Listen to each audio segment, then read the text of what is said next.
എപ്പിസോഡിന്റെ opening സീനിൽ ഇപ്പൊ മീറ്റ്സുകി അവനാണെങ്കിൽ ആ പാമ്പിനോട് സംസാരിക്കുകയാണ്. എന്റെ സംശയം അത് ശരിയായിരുന്നു. ഗോസൂട്ടൻ അവൻ തന്നെയാണ് ഇതിന്റെ എല്ലാം പിന്നില്. ഇനി സമയം കളയാനില്ല, എത്രയും പെട്ടെന്ന് അവനെ കണ്ടുപിടിച്ച് ഇതിനൊരു സൊല്യൂഷൻ ഉണ്ടാക്കണം. അവിടുന്ന് അങ്ങനെ കട്ട് ചെയ്ത ഇപ്പൊ ഒരു ഫ്ലാഷ് ബാക്ക് കാണിക്കും. മീറ്റ്സുകി അവൻ എങ്ങനെയാണ് ഇവിടേക്ക് എത്തിയെന്നുള്ള ഒരു ചെറിയ ഫ്ലാഷ് ബാക്കിൽ ഇപ്പൊ മീറ്റ്സുകി അവൻ ഏതോ ഒരു കണ്ടെയ്നറിൽ അങ്ങനെ കിടക്കുകയാണ്. അപ്പൊ അവന്റെ തൊട്ട് മുൻപിലായിട്ട് ആരോ രണ്ടുപേര് വരുന്നതായിട്ട് അവനിപ്പോ കാണും. കട്ട് ചെയ്താ ഇപ്പൊ പ്രസന്റ് കാണിക്കും. പ്രസന്റില് സ്റ്റുഡൻസ് എല്ലാവരും ട്രെയിനിങ് എടുക്കുകയാണ്. മരത്തിലൂടെ ചാടി ചാടി വെള്ളത്തിൽ വീഴാതെ ഓരോരുത്തരും മുൻപോട്ടേക്ക് പോകും. ഇവിടെ ബറൂട്ടോയും മിറ്റ്സുകിയും അവർ രണ്ടുപേരും ഇപ്പൊ ഉഷാറായി അതിന്റെ മുകളിലേക്ക് പാഞ്ഞു കയറുകയാണ്. അവരുടെ തൊട്ടു പിന്നാലെ ഡെങ്കിയുണ്ട്. പക്ഷെ അവനെ കൊണ്ടാണെങ്കിൽ മുകളിലേക്ക് കയറാൻ കഴിയില്ല. ഡെങ്കി പറയും, കുഴപ്പമില്ല, നിങ്ങൾ രണ്ടുപേരും ജയിച്ചു, നിങ്ങൾ വീണ്ടും മുകളിലേക്ക് പോയിക്കോളൂ. പക്ഷെ ബൊറൂട്ടോ ആണെങ്കിൽ അവനെ വിട്ടുകൊടുക്കാൻ തയ്യാറാവില്ല. കമോൺ കമോൺ, ഉറപ്പായിട്ട് നിന്നെ കൊണ്ട് പറ്റൂന്ന് പറഞ്ഞ് അവൻ ക്ലൗൺസിനെ ക്രിയേറ്റ് ചെയ്ത് ഡെങ്കിയെ മുകളിലേക്ക് തൂക്കിയെറിയും.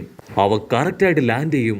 ബൊറൂട്ടോ അവൻ ഒരു സെക്കൻഡ് ടൈമറിലേക്ക് നോക്കും. ഉടനെ ഡെങ്കിയുടെ കൈ വിട്ട് അവൻ താഴേക്ക് പോവും. മീറ്റ്സിയ ആണെങ്കിൽ അവന്റെ കൈ നീട്ടി ഡെങ്കിയെ തൂക്കി എടുക്കുമ്പോഴേക്കും ടൈം ഔട്ടായി. ഇപ്പൊ നമ്മുടെ ആൾക്കാർ 3 പേരും ഫെയിലായി കഴിഞ്ഞു. ഉടനെ ഷിനോ മാസ്റ്റർ ആളിപ്പോ അവിടേക്ക് വരും. അതിനുശേഷം ജയിച്ചവരാരൊക്കെയാണെന്ന് അനൗൺസ് ചെയ്യാണ്. ഷിനോ പറയും, നിങ്ങൾ എല്ലാവരും തോറ്റുപോയിരിക്കുകയാണ്. ഇത് ആക്ച്വലി ഒരു ടീം വർക്കാണ്. സോ നിങ്ങൾ ആരും ഒറ്റയ്ക്ക് ഇത് കംപ്ലീറ്റ് ചെയ്തിട്ട് യാതൊരു കാര്യവുമില്ല. ടീമിലുള്ള 3 പേരും പരസ്പരം സഹകരിച്ച് ഒരുപോലെ ഗെയിം കളിച്ച് ജയിച്ചാൽ മാത്രമേ ഇതില് ജയിച്ചതായിട്ട് കൺസിഡർ ചെയ്യാൻ കഴിയൂ. ഒരു കാരണവശാലും ഏത് സാഹചര്യത്തിലും നിങ്ങളുടെ കോൺഫിഡൻസിനെ വിട്ടുകൊടുക്കാനായിട്ട് പാടില്ല. അതാണ് നിങ്ങൾ എപ്പോഴും ശ്രദ്ധിക്കേണ്ട കാര്യം. ഉടനെ കൊനഹമാരു അവൻ പറയും, നിങ്ങളുടെ അക്കാദമി കംപ്ലീറ്റ് ചെയ്ത് ഞങ്ങളുടെ അണ്ടറിലേക്കായിരിക്കും വരിക. സോ അതിനു മുൻപ് തന്നെ നിങ്ങളെ എല്ലാവരെയും ഞങ്ങൾ ഒബ്സർവ് ചെയ്യുന്നുണ്ട്. സോ ഒരു കാരണവശാലും നിങ്ങൾ പരസ്പരം സഹായിക്കാതിരിക്കുകയോ കൺസിഡർ ചെയ്യാതിരിക്കുകയോ പാടില്ല. എല്ലാവരും ടീമായിട്ട് വേണം വർക്ക് ചെയ്യാൻ. അവിടുന്ന് അങ്ങനെ കട്ട് ചെയ്ത ഇപ്പൊ ക്ലാസ് ഒക്കെ കഴിഞ്ഞ് എല്ലാവരും നടന്നു പോവാണ്. ഡെങ്കി പറയും, ഇപ്പൊ പുതുതായിട്ട് ആ ഒരു മോൺസ്റ്റർ പവറിനെ കുറിച്ച് ആരും എവിടെയും സംസാരിക്കുന്നതായിട്ട് കേൾക്കുന്നില്ല. ഒരുപക്ഷെ ആ ഒരു പവർ അത് സിറ്റിയിൽ വെറുതെ ഒരു ഭീതി പരത്തിയതായിരിക്കാം.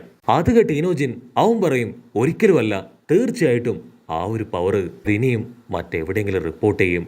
പക്ഷേ നമ്മളെ കഴിഞ്ഞ് മുൻപ് സീനിയേഴ്സ് ആയിട്ടുള്ള ഷിനോബികള് അത് കണ്ടുപിടിക്കുകയാണെങ്കിൽ നമ്മൾ ശരിക്കും ഫെയിലായി പോവും. ഉടനെ ബൊറൂട്ടോയ്ക്ക് അവനത് കേട്ട് ടെൻഷനാവും. ഒരിക്കലുമില്ല, ഈ നിമിഷം വരെ അതിനെ കാണാൻ എന്നെ കൊണ്ട് മാത്രമേ കഴിഞ്ഞിട്ടുള്ളൂ. സോ ഞാനായിരിക്കും അതിനെ കണ്ടുപിടിക്കുക. പക്ഷെ അതിനൊക്കെ മുൻപായിട്ട് നമുക്കിപ്പോൾ എന്തെങ്കിലും കഴിക്കാമെന്ന് പറഞ്ഞ് ബൊറൂട്ടോ ആണെങ്കിൽ അടുത്തുള്ള ഷോപ്പിലേക്ക് ഓടും. അതേസമയം മീറ്റ്സിയ അവനാണെങ്കിൽ ഒരുപാട് വിഷമത്തിൽ തല താഴ്ത്തി നിൽക്കുകയാണ്. മീറ്റ്സിയ ചോദിക്കും, ഇനി ഒരു പക്ഷേ ഞാൻ സ്പീഡിൽ പോയതുകൊണ്ടായിരിക്കോ മാസ്റ്റർ അങ്ങനെ സംസാരിച്ചത്? അത് കേട്ട് ഷിക്കഡ, ഒരിക്കലുമല്ല, നീ ചെയ്തത് കറക്റ്റാണ്. നീയല്ലേ അവസാനം ഡെങ്കിയെ മുകളിലേക്ക് വലിച്ചു കയറ്റിയത്. സോ സെൻസായി നിന്നെ ഉദ്ദേശിച്ചല്ല, എല്ലാവരും ഉദ്ദേശിച്ചാണ് അത് പറഞ്ഞത്.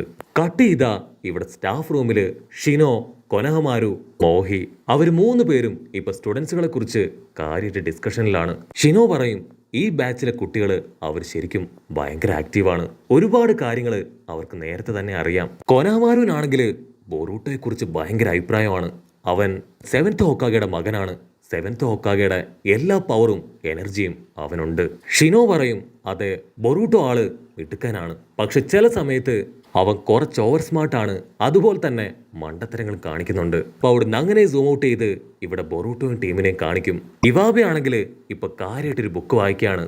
അത് കണ്ട് ബൊറൂട്ടോ അതിനെക്കുറിച്ച് കുറെ ഡീറ്റെയിൽ ആയിട്ട് അവന് പറഞ്ഞു കൊടുക്കാൻ തുടങ്ങും. അല്പസമയം കഴിഞ്ഞ് ഇപ്പൊ മീറ്റ്സിയ അവൻ അക്കാദമി വിട്ട് പുറത്തേക്ക് വരും. അപ്പൊ ഇനോജിൻ അവിടേക്ക് വന്ന് അവനോട് ചോദിക്കും, നീ എപ്പോ നോക്കിയാലും ബൊറൂട്ടോയെ കുറിച്ച് മാത്രമാണ് സംസാരിക്കുക. കൂടുതൽ ടൈമും നീ ബൊറൂട്ടോയുടെ കൂടെ മാത്രമാണല്ലേ സ്പെൻഡ് ചെയ്യാറ്? അത് കേട്ട് മീറ്റ്സിക്ക് ചിരിക്കും. എനിക്ക് ആക്ച്വലി ബൊറൂട്ടോയെ ഭയങ്കര ഇഷ്ടമാണ്. എനിക്ക് മാത്രമല്ല, എല്ലാവർക്കും അവനെ ഒത്തിരി ഇഷ്ടമാണ്. അതുകൊണ്ടാണ് ഞാനും അവന്റെ പിന്നാലെ പോകുന്നത്. ഇവിടുന്ന് അങ്ങനെ കട്ട് ചെയ്ത ക്ലാസ് റെപ്പ് അവളാണെങ്കിൽ അവളുടെ അമ്മ അവൾക്ക് മുടി ജീവി കൊടുക്കുന്നതായിട്ടൊക്കെ ആലോചിച്ച് ഒത്തിരി ഹാപ്പി ആയിട്ട് അങ്ങനെ ഇരിക്കുകയാണ്. അപ്പൊ മീറ്റ്സിയ അവനിപ്പോ അവളുടെ അടുത്തേക്ക് വരും. അവൻ ചോദിക്കും, നിനക്കിപ്പോ കുഴപ്പമൊന്നുമില്ലല്ലോ, നീ ഓക്കെ അല്ലേ? അതിനവള് പറയും ഇപ്പൊ കുഴപ്പമൊന്നുമില്ല. ബൊറൂട്ടോ പുതിയതായിട്ട് എന്തെങ്കിലും കുരുത്തക്കട ഒപ്പിച്ചോ? അത് കേട്ട് മീറ്റ്സിയെ ചിരിക്കും. അവൻ എപ്പോഴും ഭയങ്കര രസമാണ്, വളരെ ജോളിയായി എല്ലാവരെയും ചിരിപ്പിച്ചും ചിന്തിപ്പിച്ചും അങ്ങനെ ഹാപ്പി ആയിട്ട് നടക്കുകയാണ്. നിന്റെ കൂടെ നിൽക്കാൻ ആരുമില്ലേ? അച്ഛൻ, അമ്മ, അങ്ങനെ ആരുമില്ലേ? അത് കേട്ട് ഇപ്പൊ ക്ലാസ് റെപ്പ് അവളങ്ങനെ വിഷമത്തിൽ തല താഴ്ത്തും. എനിക്ക് ആരുമില്ല. നിന്റെ വീട്ടിൽ ആരൊക്കെ ഉണ്ടെന്ന് അവൾ ചോദിക്കും. മീറ്റ്സിയേക്കും പ്രത്യേകിച്ചൊന്നും പറയാനുണ്ടാവില്ല. ഞാനും എന്നെപ്പോലെ തന്നെയാണ്. എനിക്ക് പാരൻസിനെയും അങ്ങനെ എല്ലാവരെയും നഷ്ടപ്പെട്ടു. എൻ്റെ അച്ഛൻ ഒരുപാട് പവറും കഴിവുകളൊക്കെ ഉള്ള ഒരു ഷിനോബിയായിരുന്നു. എനിക്ക് എങ്ങനെയെങ്കിലും എൻ്റെ അച്ഛനെ പോലെ തന്നെ നല്ലൊരു ഷിനോബിയെ മാറണമെന്നാണ് ഏറ്റവും വലിയ ആഗ്രഹം. അതൊക്കെ പോട്ടെ, നിന്നോട് ഇങ്ങനെ ചെയ്ത ആരാണെന്ന് നീ കണ്ടോ? അതിനവള് പറയും ഇല്ല. ഒരു മിന്നായം പോലെ ആരോ വന്ന് എന്തൊക്കെയോ ചെയ്തു പോയി. കട്ട് ചെയ്താ നെക്സ്റ്റ് ഡേ മീറ്റ്സിയ ക്ലാസ്സിലേക്ക് വന്ന് ഇപ്പൊ നേരിട്ട് ബൊറൂട്ടോയെ കാണാൻ വരാണ്. അങ്ങനെ അവർ രണ്ടുപേരും ഇപ്പൊ ക്യാഷ്വലായിട്ട് സംസാരിച്ച് ബൊറൂട്ടോ അവൻ മീറ്റ്സികയും കൂട്ടി അവന്റെ വീട്ടിലേക്ക് വരും. മീറ്റ്സിക്കാണെങ്കിൽ ബൊറൂട്ടോയുടെ അമ്മയെയും അനിയത്തെയൊക്കെ കണ്ട് ഒരുപാട് സന്തോഷാവും. അപ്പൊ ഹിനട്ട അവൾക്ക് കഴിക്കാനായി ഇപ്പൊ ടേസ്റ്റ് ആയിട്ടുള്ള നല്ല അടിപൊളി ഫുഡൊക്കെ ഉണ്ടാക്കി ടേബിളിന് മുകളിൽ കൊണ്ടുവെക്കുകയാണ്. മീറ്റ്സിക്ക് ബൊറൂട്ടോയുടെ കുഞ്ഞനുജത്തെ കൊഞ്ചിച്ചും ആ ഫുഡൊക്കെ കഴിച്ചും ഒരുപാട് ഹാപ്പി ആയിട്ട് എൻജോയ് ചെയ്ത് അങ്ങനെ ഇരിക്കും. ഹിനട്ട ഹാപ്പി ആയിട്ട് പറയും, ബൊറൂട്ടോ ഇന്ന് നിന്റെ പപ്പയും നേരത്തെ വരുന്നുണ്ട്, നമ്മളെല്ലാവരും ഒന്നിച്ചിരുന്നായിരിക്കും ഇന്ന് ഫുഡ് കഴിക്കുക. ബൊറൂട്ടോയ്ക്കാണെങ്കിൽ അത് അത്രയ്ക്ക് അങ്ങോട്ട് ഇഷ്ടപ്പെടില്ല. അപ്പൊ വന്നില്ലെങ്കിലും വന്നാലും എനിക്ക് ഒരു കുഴപ്പമില്ല, ഞങ്ങൾ റൂമിലേക്ക് പോവാണെന്ന് പറഞ്ഞ് ബൊറൂട്ടോ ഇപ്പോ മീറ്റ്സിയെയും കൂട്ടി അവന്റെ റൂമിലേക്ക് വരും. മീറ്റ്സിയൊക്കെ ആണെങ്കിൽ എന്താ പറയണ്ടേന്നറിയില്ല.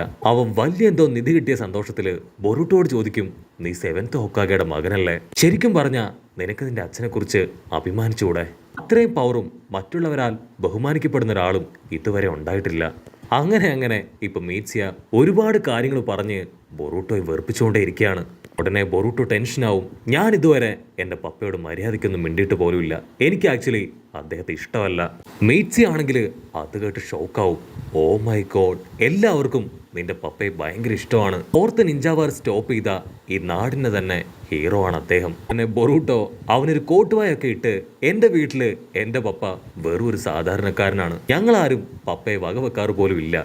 ആക്ച്വലി എൻ്റെ അമ്മ ഒരുപാട് കാര്യങ്ങൾ പപ്പയ്ക്ക് വേണ്ടി ചെയ്യും, പക്ഷെ പപ്പയാണെങ്കിൽ ഞങ്ങളുടെ കാര്യം ഒന്ന് ശ്രദ്ധിക്കാറ് പോലുമില്ലെന്ന് പറയുമ്പോഴായിരിക്കും ഹിനട്ട അവൾ ഡിന്നർ കഴിക്കാനായിട്ട് മീറ്റ്സിയെയും ബൊറൂട്ടോയെയും ഇപ്പൊ താഴേക്ക് വിളിക്കുക. അങ്ങനെ വീണ്ടും നമ്മുടെ ചെക്കന്മാര് ഫുഡ് കഴിക്കാൻ ഇരിക്കുമ്പോഴായിരിക്കും ഡോറും തുറന്ന് നറൂട്ടോ അവിടേക്ക് വരിക. ബൊറൂട്ടോയുടെ കുഞ്ഞനുജത്തി അവൾ ഓടിപ്പോയി പപ്പയുടെ വിരലിലൊക്കെ തൂങ്ങി ഇപ്പോ അകത്തേക്ക് വരും. മീറ്റ്സിയെ കണ്ടുടൻ ഇപ്പൊ നറൂട്ടോ അവന് ഷെയ്ക്കാനൊക്കെ കൊടുക്കും. മീറ്റ്സിയ പറയും, എൻ്റെ പേര് മീറ്റ്സിയ, ഞാൻ സൗണ്ട് വില്ലേജിൽ നിന്ന് വന്ന പുതിയ സ്റ്റുഡൻ്റ് ആണ്. അതിനുശേഷം അവരെല്ലാവരും ഒരുമിച്ച് ഹാപ്പി ആയിട്ട് ഫുഡ് കഴിക്കുകയാണ്. കട്ട് ചെയ്താ നറൂട്ടോയുടെ മാൻഷനില് ഇപ്പൊ നറൂട്ടോയുടെ ഒരു ക്ലൗൺ ഇരിക്കുകയാണ്. ക്ലൗണിന്റെ അടുത്ത് ഇപ്പൊ ഷിക്കമര് പറയും, എന്തോ ഒരു പവർ ഗ്രാമത്തിലേക്ക് എത്തിക്കഴിഞ്ഞു, ഗ്രാമത്തിന്റെ ബാരിയേഴ്സ് മുഴുവൻ അത് തകർത്ത് കളഞ്ഞിരിക്കുകയാണ്. ഓൾറെഡി സായ് അതിനെക്കുറിച്ചുള്ള ഇൻവെസ്റ്റിഗേഷൻ അത് സ്റ്റാർട്ട് ചെയ്ത് കഴിഞ്ഞു, ഞാനും ഇപ്പൊ അവിടേക്ക് പോവാണെന്ന് പറയും. അടുത്ത സെക്കൻഡ് നറൂട്ടോയുടെ ക്ലൗൺ ബ്രേക്കായി ഇപ്പോ റിയൽ നറൂട്ടോയ്ക്ക് എല്ലാ ഇൻഫർമേഷനും കിട്ടും. ഉടനെ നറൂട്ടോ അവൻ ഹിനട്ടയോട് പറയും, എനിക്ക് അത്യാവശ്യമായിട്ട് ഒന്ന് പുറത്തു പോകണം, ഒരു അത്യാവശ്യ കാര്യമുണ്ടെന്ന് പറഞ്ഞ് വന്നതിലും ഡബിൾ സ്പീഡിൽ അവൻ പുറത്തേക്ക് പോകും.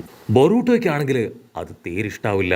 അവൻ ദേഷ്യപ്പെട്ട് ഇപ്പോ ടെറസിന് മുകളിലേക്ക് പോകും. ഉടനെ മീറ്റ്സിയ അവനിപ്പോ ബൊറൂട്ടോയുടെ പിന്നാലെ വരും.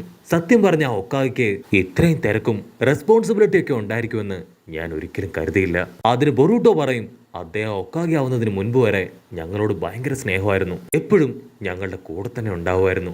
ഞാനൊരിക്കലും എൻ്റെ പപ്പയെ പോലെ ആവില്ല, എൻ്റെ ചുറ്റുമുള്ളവരെ ആയിരിക്കും ഞാൻ ആദ്യം ടേക്ക് കെയർ ചെയ്യുക. എനിക്കൊരു കാര്യം അറിയോ, എനിക്ക് ആ ഒക്കാഗെ പൊസിഷനോട് പോലും ഒരുപാട് വെറുപ്പാണ്. അത് കേട്ട് മീറ്റ്സുകി അവൻ ഒരു സെക്കൻഡ് അവൻ്റെ അച്ഛനെ ആലോചിക്കും. അവൻ്റെ അച്ഛൻ മറ്റാരുമല്ല, സാക്ഷാൽ ഓറോച്ചിമാറു. ഉടനെ മീറ്റ്സിയ, ഞാൻ എന്തു വില കൊടുത്തും എൻ്റെ അച്ഛൻ്റെ ആഗ്രഹം അത് മുഴുവൻ സഫലമാക്കും. ബൊറൂട്ടോ, ഞാൻ ആക്ച്വലി ഇവിടേക്ക് വന്നതിന് മറ്റൊരു കാരണം കൂടെ ഉണ്ട്. ആ ഒരു മോൺസ്റ്റർ പവർ അതിൻ്റെ പിന്നിൽ ആരാണെന്ന് എനിക്കറിയാം. അത് കേട്ട് ബൊറൂട്ടോ അവൻ ഷോക്ക് ആവുന്നതോട് കൂടെ ഈ ഒരു എപ്പിസോഡും അവസാനിക്കുന്നു. എപ്പിസോഡ് ഇഷ്ടപ്പെടുകയാണെങ്കിൽ തീർച്ചയായിട്ടും ലൈക്ക് ചെയ്യാനും കമൻറ്റ് ചെയ്യാനും ഷെയർ ചെയ്യാനും മറക്കല്ലേ. അടുത്തൊരു അടിപൊളി എപ്പിസോഡുമായിട്ട് കാണുന്നവരെ ഇറ്റ്സ് മീ വിത്ത് മല്ലു വെബിസോ.